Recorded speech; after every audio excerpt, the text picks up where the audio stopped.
Look at a map of Europe today and draw a line where wine drinking gives way to beer drinking. That line runs almost exactly where Roman legions stopped advancing 2,000 years ago.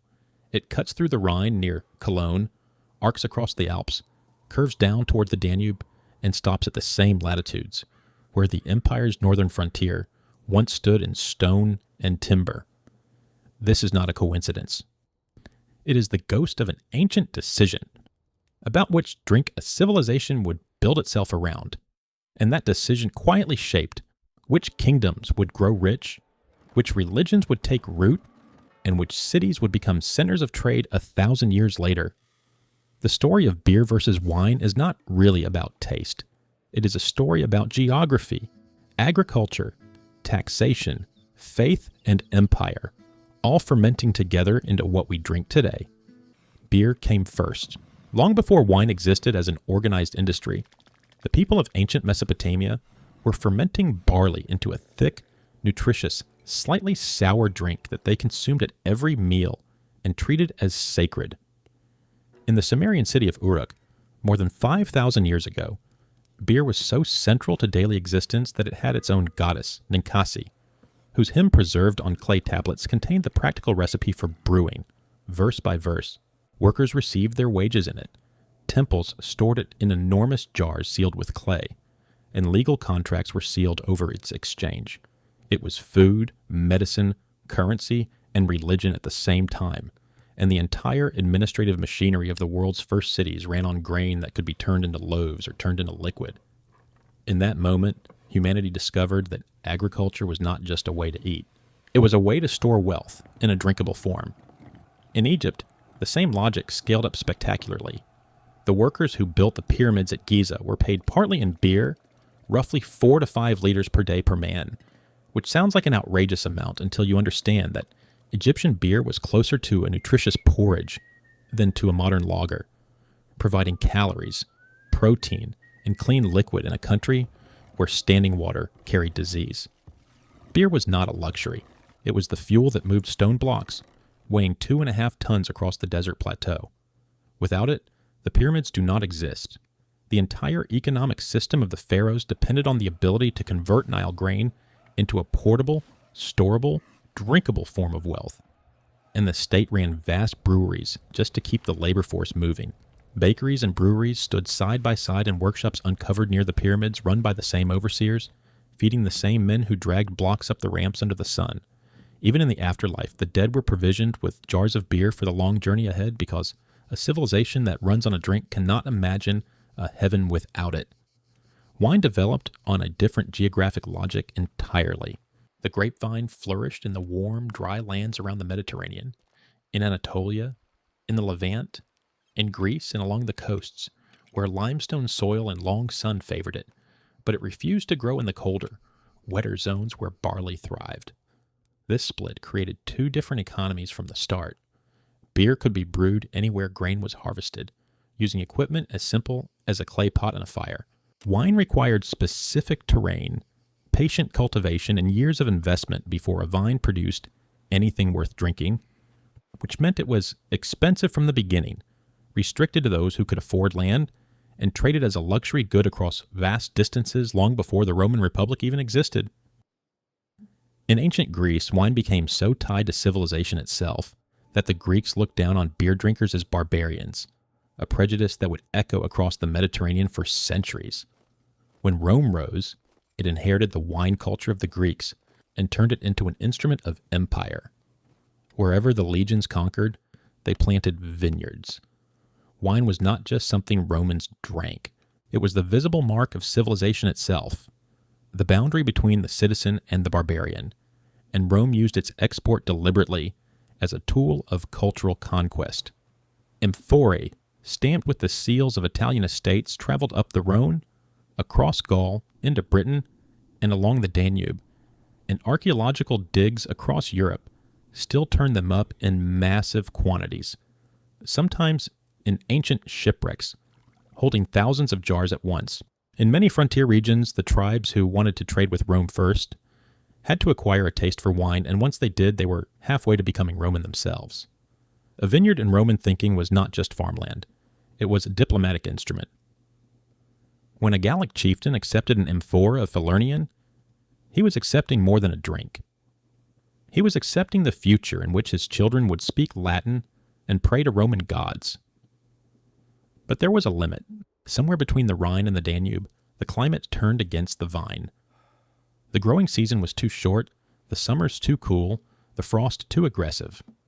Rome could ship wine north in amphorae and later in wooden barrels borrowed from Celtic craftsmen, but it could not grow the grape reliably beyond that line, and the peoples living beyond it continued to drink what their land actually produced, which was beer made from barley and rye, and later flavored with a plant called hops.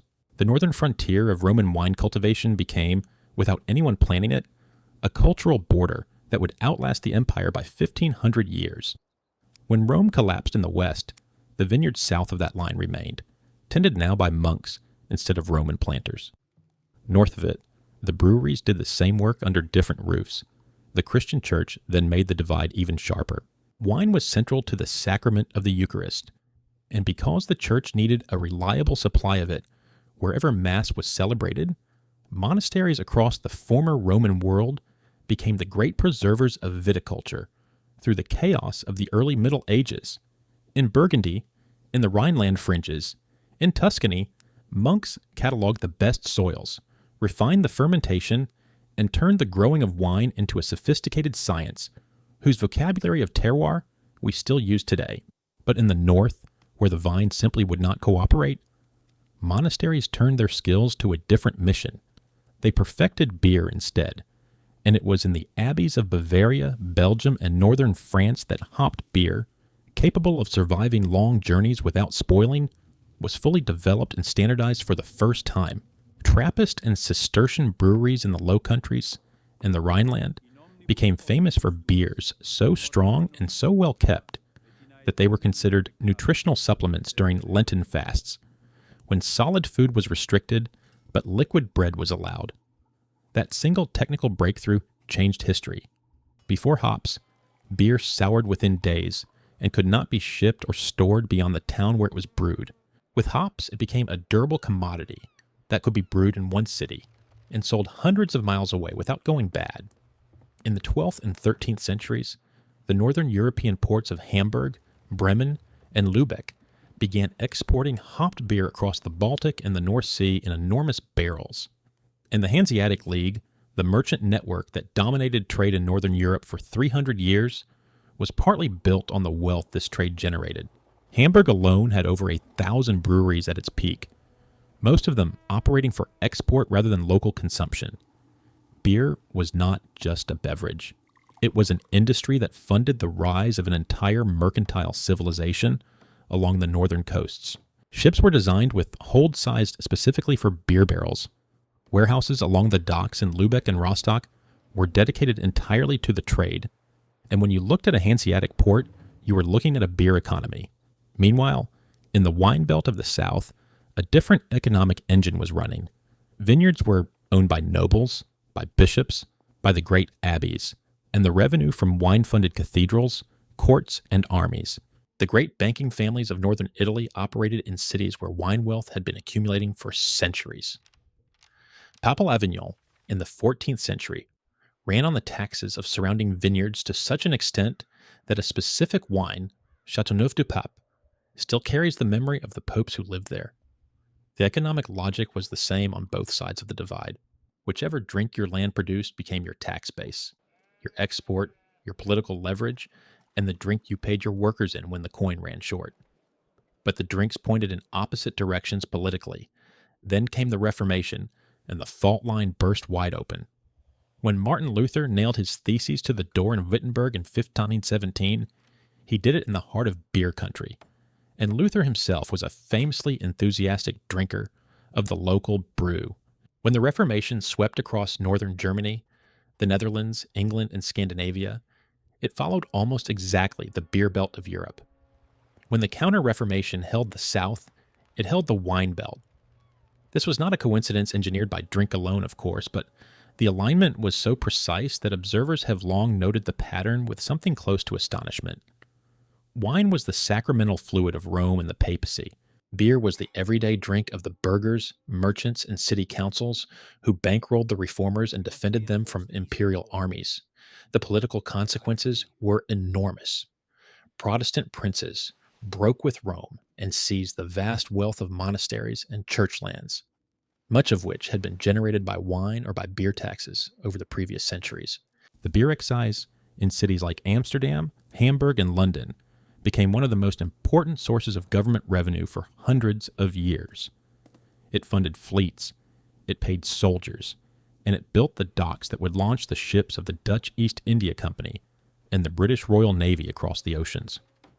Wine taxes did the same work for the Catholic monarchies of France, Spain, and the Italian states, funding armies and courts and the extravagant patronage of Baroque cathedrals. Two drinks, two tax systems, two competing visions of Europe, all traceable back to which crop grew in a given soil, under a given sky. Even the shape of a nation's treasury depended on it, and when kings borrowed against future revenues, the collateral behind the loan was often nothing more solid than the promise of next year's tax on ale or on vintage. Even the shape of daily society reflected the divide.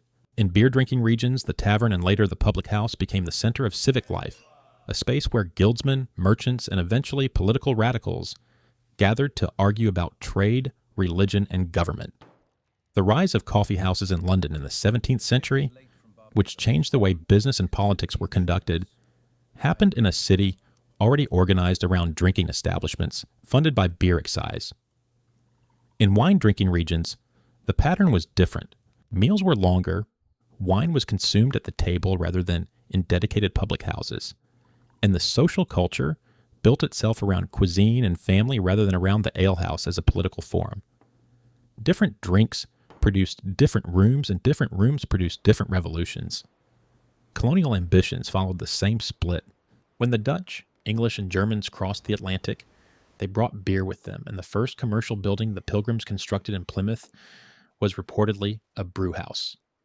When the Spanish, Portuguese, and French colonized, they brought vines. Argentine and Chilean wine, Californian wine, South African wine, Australian wine, all trace back to which European power arrived on which coast. And every glass poured today is a small echo of that older decision made 2,000 years earlier about which crop your civilization would build itself around. The map of the modern wine world is essentially the map of the old Catholic empires, redrawn on continents Rome never even knew existed. Here is something worth thinking about before you scroll on. Look at the country your family originally came from, or the country you live in now, and ask which side of the ancient beer wine line it sits on. Does the answer match the religion, the food culture, and the political history you know from that place? Drop it in the comments. The pattern is uncanny once you start noticing it, and every added data point makes the picture sharper for the rest of us reading. The final twist is that the divide never really ended. Modern European Union agricultural policy still pours billions of euros in subsidies into wine production across France, Italy, and Spain, protecting an industry that has been politically powerful since the Roman Senate. Germany still enforces the Reinheitsgebot, the beer purity law originally passed in Bavaria in 1516, 1 year before Luther nailed up his theses. The Oktoberfest in Munich draws around 6 million people annually, celebrating a drink that has been the identity marker of that region for 1,000 years.